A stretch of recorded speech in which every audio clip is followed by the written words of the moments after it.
Bonjour à tous, je m'appelle Pauline Tourté, je suis responsable d'une église en Ardèche et je voulais aujourd'hui vous parler sur le sujet que Dieu veut te guérir.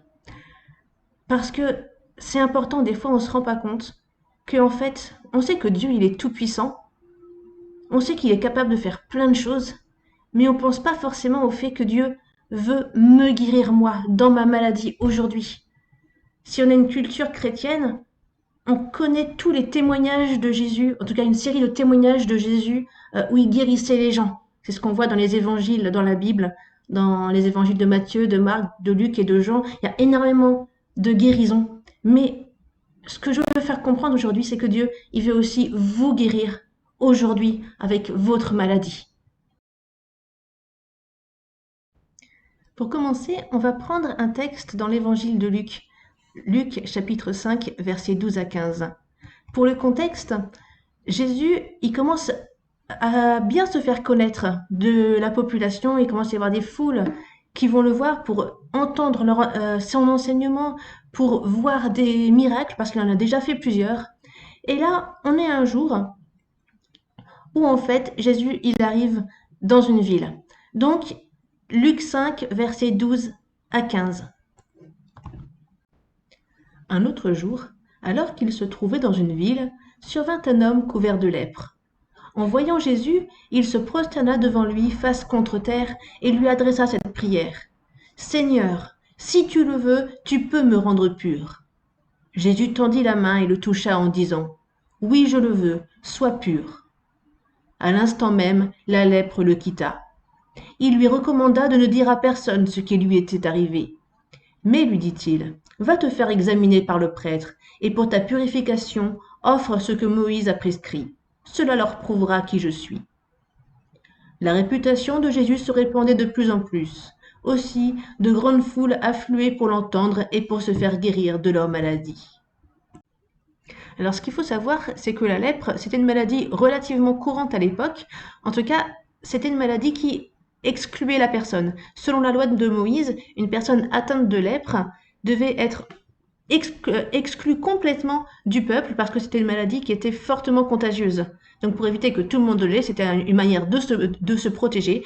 La personne était exclue, elle n'avait plus le droit d'avoir des contacts avec les personnes, elle vivait donc dans une pauvreté extrême. Et ce qui est intéressant avec ce passage, c'est qu'on a tout d'abord une rencontre entre cet homme et Jésus. Alors on voit au verset 12 qu'en fait cet homme, ce lépreux, il arrive dans la ville. Alors on peut imaginer qu'en fait il a entendu dire que Jésus était venu dans cette ville, puisqu'on voyait déjà que lorsque les gens entendaient parler de Jésus, des foules s'attroupaient autour de lui pour l'entendre. Et là on voit cet homme qui normalement est censé vivre hors de la ville, là il survient probablement qu'il a donc entendu que Jésus était là et qu'il a donc foi. Il sait, il faut que je le rencontre. Et donc il voit Jésus. Il le voit et il le reconnaît. Il a une certaine connaissance de Jésus. Jésus, il n'est pas étranger pour lui. Alors c'est vrai que probablement qu'il a entendu parler de guérison, entendu parler que Jésus était un homme influent, qui avait un certain pouvoir. Et il n'a pas besoin de 10 000 preuves, 10 000 témoignages pour croire en la puissance de Jésus. Souvent, nous, on est là à dire, ah mais j'ai encore besoin, ça j'ai pas vu, ça j'ai pas vu, est-ce que Dieu peut le faire, est-ce que Dieu veut le faire? Mais cet homme, il a entendu dire, simplement entendu parler de témoignage. Il y a une force dans le témoignage. Il entend, il croit et il va accéder à son miracle. Donc pour l'instant, cet homme, il voit Jésus. Et quand il voit Jésus, qu'est-ce qu'il fait? Il tombe à terre. Tomber à terre, c'est la reconnaissance de l'autorité de Jésus. Il se met en dessous, il s'humilie face à Jésus. Il dit, mais il reconnaît, moi je suis là. En plus, le lépreux n'avait plus beaucoup de dignité, mais il s'humilie devant Jésus et il lui dit, Seigneur. Pour lui, Jésus est déjà son Seigneur, alors qu'il ne s'est encore rien passé. Jésus n'a rien fait dans sa vie. Pour certaines personnes, Jésus n'est qu'un homme qui se fait passer d'ailleurs pour quelqu'un d'autre, pour ce qu'il n'est pas. Pour cet homme, pour ce lépreux, Jésus est déjà son Seigneur. Et là, ce qu'il lui dit, c'est intéressant. Il lui dit, Seigneur, si tu le veux, tu peux me rendre pur. Ce qui est intéressant, c'est qu'on voit que cet homme ne doute pas de la puissance de Jésus. Est-ce qu'il considère Jésus comme le Messie? Peut-être, ça on ne sait pas, mais en tout cas, il a déjà reconnu, via probablement les témoignages qu'il a entendus, il sait que Jésus peut le guérir. Il sait que Jésus a une puissance, la puissance de Dieu qui est avec lui, il sait que ça c'est possible. Il a la foi dans la puissance de Dieu. Par contre, ce qu'il ne sait pas, c'est si Dieu veut le guérir. Il dit, si tu le veux, tu peux me rendre pur, mais seulement si tu le veux. C'est ça qu'il a besoin de savoir. Il a des doutes au fond de lui. Et des fois, nous on est là avec nos doutes, mais c'est pas parce qu'on a des doutes qu'on peut pas s'approcher de Jésus. Parce que Jésus, qu'est-ce qu'il fait avec cet homme? Il lui tend la main. Il lui tend la main. Alors que c'était un lépreux, alors que le contact était interdit, que probablement que depuis des années, cet homme n'avait pas eu de contact physique avec quelqu'un. Jésus lui tend la main. Alors si tu es dans une situation désespérée, si tu es malade, tu peux venir à Jésus avec la foi que tu as, même si tu as encore des doutes. Parce que dès que tu vas venir à Jésus, tu vas le voir, tu vas l'appeler, Jésus va te tendre la main. Et Jésus répond, je le veux.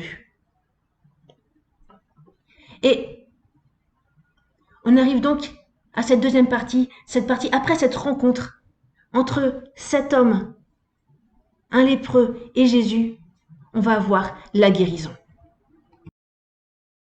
Rien qu'en tendant sa main, en retouchant cet homme, Jésus le rétablit dans son identité. Il n'y a pas encore eu de guérison physique, mais là, c'est une guérison de l'âme. Jésus, il ne voulait pas simplement guérir sa maladie, il voulait le rétablir entièrement, le rétablir dans son être, dans son identité. Il va le toucher. Ce qui en soi était contraire à la loi de Moïse. C'est pour ça qu'on ne peut pas rejeter tous les gens qui ne l'ont pas touché, c'était normal. Mais Jésus, il veut rétablir ça. En premier, d'abord, regarde, je te touche, ça veut dire que tu es important à mes yeux. Ça veut dire que je compatis à ta souffrance. Je sais, je comprends ce que tu as dû endurer. Et Jésus, il comprend ce qu'on endure dans la maladie. Souvent, on se sent seul quand on est malade, quand on souffre. On ne peut pas forcément tout partager à nos proches. Nos proches ne peuvent pas tout comprendre. Mais Jésus, il comprend. Il nous regarde. Il veut nous toucher, nous retrouver là où on en est. Et d'abord nous guérir émotionnellement de tout ce qu'on a traversé. Et c'est ce que Jésus fait avec ce lépreux. Et après, il va lui dire, oui, je le veux, sois pur. Jésus voulait le guérir. Jésus n'a pas hésité. Il lui apprend quelque chose. Il dit, mais oui, je le veux. Je le peux, tu le sais, mais ce que tu ne sais pas, je te le dis maintenant. Je le veux. Je veux te guérir. Dieu veut te guérir. Jésus, il guérit. Il guérissait tous les malades. On le voit dans la Bible. Il n'y a pas une personne qui est venue à lui où Jésus lui a dit, non, toi, je ne te guérirai pas. Et il repart malade. Toutes les personnes qui sont venues vers Jésus parce qu'ils ont reconnu leur besoin de guérison, ils ont reconnu que Dieu voulait les guérir. Jésus les a regardés, s'est intéressé à eux, leur a montré son amour. Il dit, mais c'est comme ça que je vais te montrer mon amour, c'est en te guérissant. C'est ce que tu as besoin et je te le donne maintenant. Jésus veut te donner ta guérison maintenant.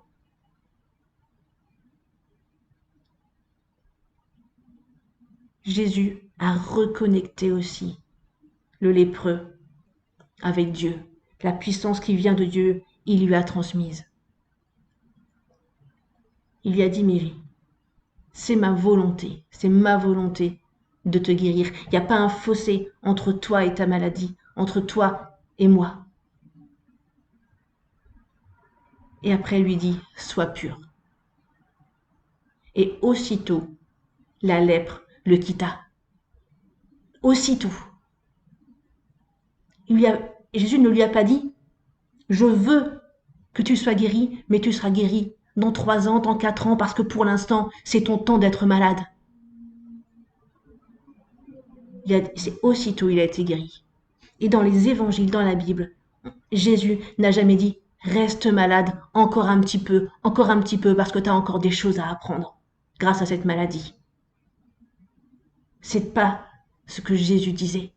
Jésus guérissait au moment même où les gens venaient lui dire « J'ai besoin que tu me guérisses. »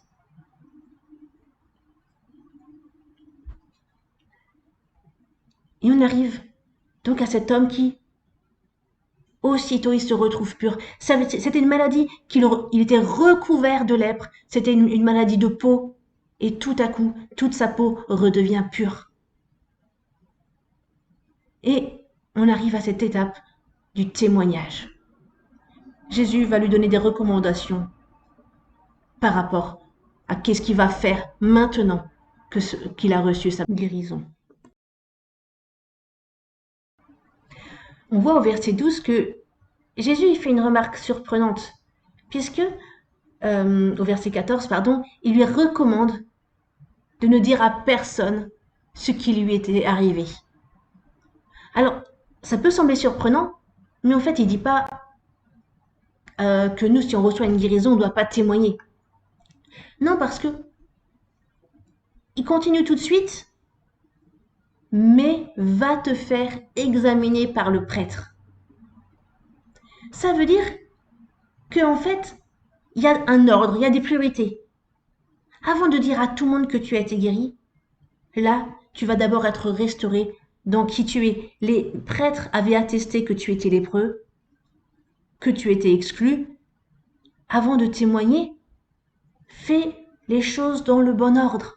Va voir, les prêtres, ils vont attester de ta guérison. Quand eux t'auront dit, mais oui, on le constate, tu es guéri, alors ensuite, vas-y, témoigne, partage autour de toi. D'ailleurs, on voit que tout de suite au verset 15, la réputation de Jésus se répandait de plus en plus. Ça veut bien dire que les gens ont fini par savoir ce qui s'est passé. Un lépreux qui est guéri, la lèpre, surtout quand ça couvrait tout le corps comme ça, généralement, la personne, elle était condamnée. La maladie s'étendait, jusqu'à la mort de la personne. Donc là, une personne qui était couverte de lèpre qui est guérie, on dit mais ça relève du miraculeux, il s'est passé quelque chose. Et il faut parler de cette puissance de Dieu qui a agi. Jésus avait cette puissance de Dieu et il voulait le faire savoir, les gens avaient besoin de le savoir. Pourquoi? Parce qu'ensuite, de grandes foules affluaient pour l'entendre et pour se faire guérir de leur maladie. Si les gens n'entendent pas parler de ce que Jésus fait, ils vont pas pouvoir ensuite eux-mêmes aller auprès de Jésus et recevoir une guérison. Le témoignage, c'est important. Donc si vous êtes guéri, parlez-en autour de vous. Ce passage ne veut pas du tout dire qu'il ne faut pas le faire. Mais par contre, si vous prenez des médicaments ou si le médecin a attesté que vous avez une maladie, on fait les choses dans le bon ordre. Jésus dit, mais allez d'abord vers les autorités médicales. Le médecin va attester. Si vous êtes guéri, il va vous le dire, là, il n'y a plus de raison de prendre tel médicament, je ne comprends pas, vous deviez peut-être le prendre à vie, mais là, le médecin atteste, vous êtes guéri. À partir de ce moment-là, mais vous témoignez, vous en parlez autour de vous. Il y a aujourd'hui énormément de monde qui ont besoin de guérison pour ceci, pour cela. Des fois, on ne le sait même pas. Il y a plein de maladies qui ne sont pas visibles. Mais témoignez pour ensuite que les gens aussi puissent recevoir leur guérison. Parce que quelques années après, Jésus, il a été crucifié, mais il n'est pas resté dans le tombeau. Aujourd'hui, on peut recevoir notre guérison parce qu'on a accès à un Jésus qui est vivant. Les prophètes l'avaient annoncé que Jésus, il allait ressusciter, il est ressuscité. Aujourd'hui, il vit et continue de vouloir guérir parce qu'il ne change pas. En Ésaïe 53, verset 5, on lit « Mais lui, il était blessé à cause de nos transgressions, brisé à cause de nos fautes. La punition qui nous donne la paix est tombée sur lui, et c'est par ses blessures que nous sommes guéris. » Ça veut dire que vous n'avez plus besoin de porter votre maladie. Jésus sur la croix, a tout pris sur lui. Toute cette souffrance, Il l'a porté. C'est par ses blessures, tout ce qu'il a souffert à la croix, une fois pour toutes, qu'aujourd'hui, vous pouvez être guéri. Jésus ne change pas, il veut encore vous guérir. J'aimerais maintenant prier pour vous et j'aimerais commencer par toutes les personnes qui ont des problèmes de maladie, des problèmes au niveau de la peau, suite à ce témoignage de ce lépreux qui a été guéri. Alors, peu importe la maladie que c'est, que ce soit de l'eczéma, que ce soit une brûlure, ça peut être de l'acné, de l'urticaire, une dermatite, peu importe. Toute maladie qui concerne la peau, si c'est votre cas, posez maintenant la main à l'endroit où vous avez un souci au niveau de la peau. Et je vais prier pour vous. Seigneur Jésus, je te prie maintenant pour chacune de ces personnes qui a besoin de guérison. Je prie maintenant que la peau soit régénérée, soit restaurée. Toute cette peau qui est abîmée, qui a un souci, toi tu restaures, Seigneur, tu restaures. Je bénis maintenant toutes les cellules dermiques, toutes les cellules, elles sont bénies, elles sont restaurées. Tu recrées, Seigneur, toutes les cellules qui ont été abîmées. Je bénis maintenant la peau de chacune de ces personnes. Quel que soit l'endroit, je la bénis maintenant et je prie que tout est saint au nom de Jésus. Peut-être que vous avez besoin de guérison pour autre chose. J'aimerais aussi prier pour vous. Donc maintenant, quelle que soit la guérison dont vous avez besoin, posez maintenant la main à l'endroit où vous avez besoin d'une guérison, où vous avez une douleur. Et je vais maintenant prier aussi pour vous. Oui, Seigneur Jésus, tu vois toutes ces personnes qui ont besoin de guérison et qui viennent à toi aujourd'hui. Je te prie maintenant, Seigneur, tu les guéris, tu les touches. Je bénis maintenant toutes les cellules du corps, je bénis tous les organes, je bénis les os, je bénis les muscles, les tendons, les nerfs. Je prie qu'il y ait maintenant plus de maladies dans les corps. Il n'y a plus de douleur dans les corps. Toi, tu t'en es chargé, Seigneur Jésus. Je prie au nom de Jésus-Christ de Nazareth. Je prie en ton nom, Seigneur Jésus. Merci, tu bénis, tu restaures entièrement les organes et les corps de la tête aux pieds. Je prie maintenant pour une guérison. Amen.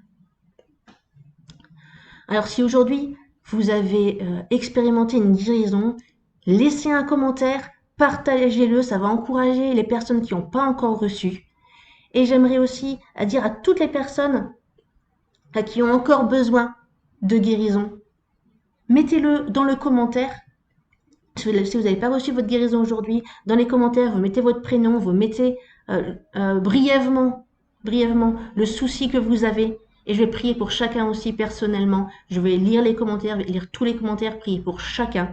Donc, laissez les commentaires, partagez les guérisons pour ceux qui en ont eu. Et que Dieu vous bénisse chacun. Je vous dis à la prochaine fois. Passez une bonne journée.